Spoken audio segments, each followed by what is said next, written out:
Hey, let's do something with that caged system that's going to be something everybody can use. I'm going to say that the E shape is my favorite or most usable, probably because when you look down at your guitar, the first string your pick is going to hit is the low E. So I'm going to use the E shape because it's just, that string is the lowest, so that's the loudest, biggest, toughest, best note. So let's hit an E chord for a second. Within that chord, the first strings your pick hit, which are the 6th and 5th string, give you an E5 chord. Yeah. If you add one more string, it's still E5. 3 strings, E5, that's E, B, E.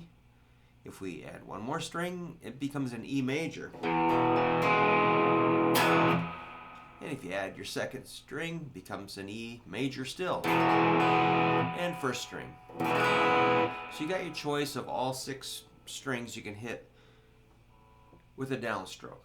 Now, if you take it from the other side and hit the treble side, the 2 skinny strings kind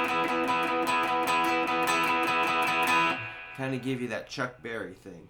Alright, if you add your index finger to the 3rd string, you've got a major chord. 3rd, 5th, root. Alright, let's just move it all up to A, like this.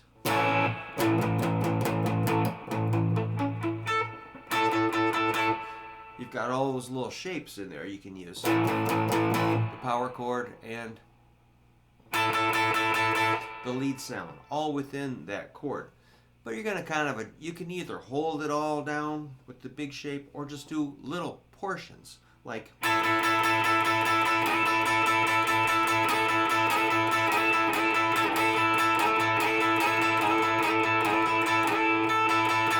and then you can add stuff on top of it, like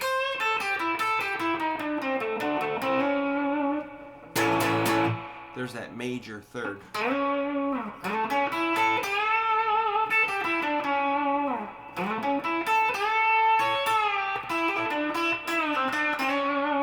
And that's all based on 5, 5, 6, A, E, C sharp. And if you go to the 4th string, 7th fret, you got your root. Root, 3rd, 5th, root. A, C sharp, E, A. Alright, cool shape, totally usable. You can make it major or minor or blues or dominant 7th or, warp those 5ths or flat them or do whatever you want. Add a 9th or a flatted 9th or a 6th. All within that.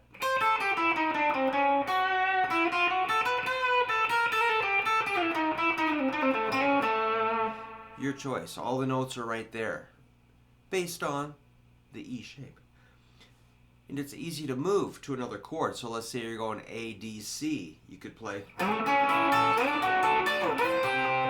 maybe E, all with the same shape. That was A, D, C, E. 5th fret, 10th fret, 8th fret, 12th fret, which you can trace with the root. That's A, D, C, E, 5, 10, 8, 12, power chords. That's really how it works, let's just cut through the funny business. Let's admit it, we're distracted by all these shiny, blinking, sparkly things. All these guitar teachers claiming they know what you need to do. All these varieties of guitars. But forget all that and remember this. These power chords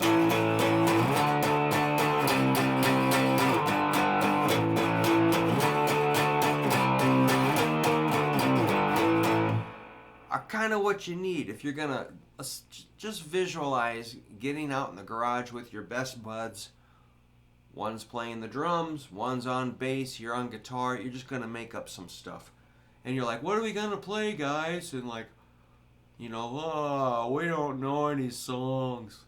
You could make one up in like 40 seconds.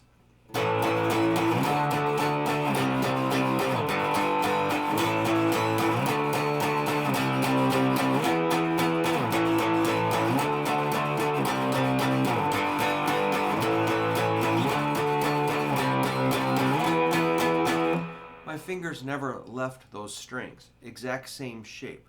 All I did was go E, D, C, G, E, D, C, E, 5, 10, 8, 3, 5, 10, 8, 12, using the power chord shape. So before you get, off buying a whole bunch more guitars, amps, and pedals and tricky things, make sure you got those power chords like nailed. Like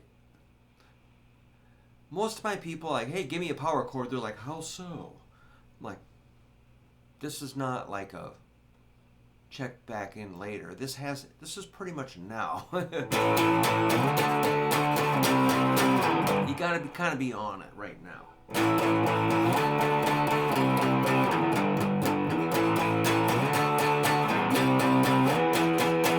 Okay, so if you're still with me, let's say you and your buds are out in the garage playing, this is our song.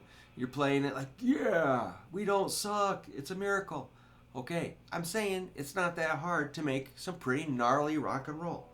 Now you're going to be, hey man, take a solo. I don't know how to play solo. Hey, yes you do. Because you're just going to follow that using the cage system, using the E shape. It's kind of the big dum-dum shape, but it's kind of the big awesome shape. So you're going to go like index laying flat on the two skinny strings.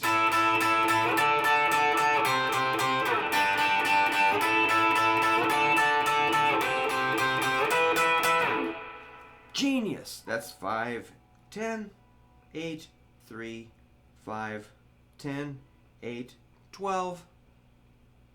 All right. And let's say you got good at that, or let's say you already know that, and you're like, come on, I already know that. Come on, when we're going to learn something good. All right, let's learn something good. Add this.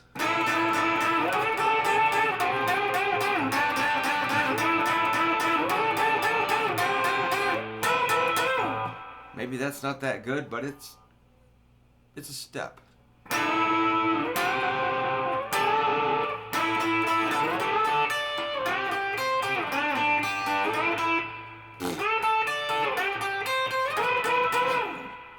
Well, that was a little crappy, but you get the idea. So I'm doing like that's probably what I should have said initially. I'm doing the bend 5, 5, 5. 7th fret, 3rd string, ring fingers bending. Hold it. Then 5, 5, 5.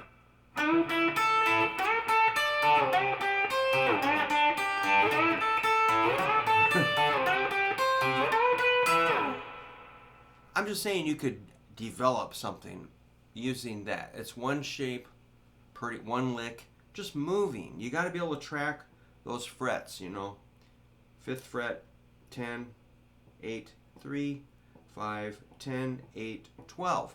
Whether you're doing...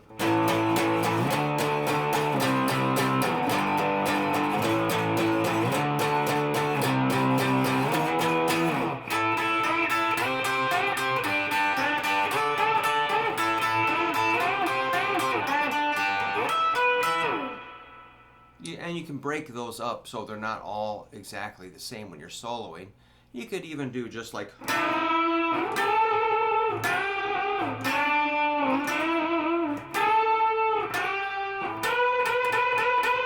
Or you could move to the 1st string.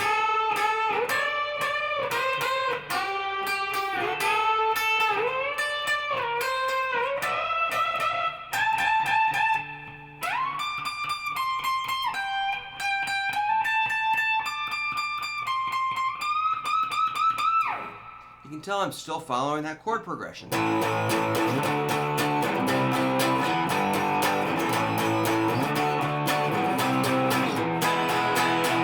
can always go down to your good old E chord too.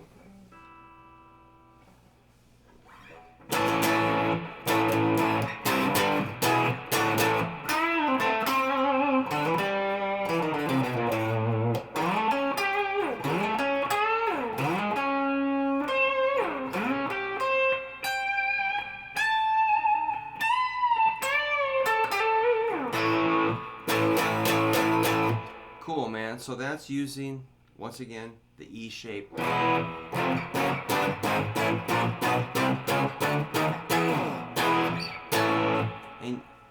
And I want you to know those quickly. And then next video we'll move it over to the A shape, and then you'll be able to.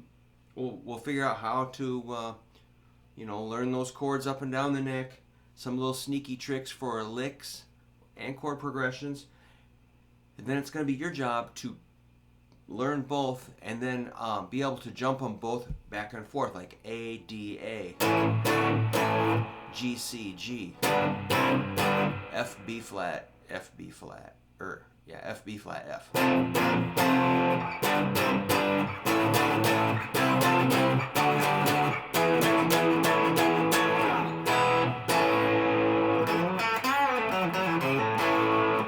That's coming up. So, nice. Thanks. I hope you did okay. Hope you learned that stuff. Because, man, it doesn't get any better than just rocking out, okay? So get in there and do your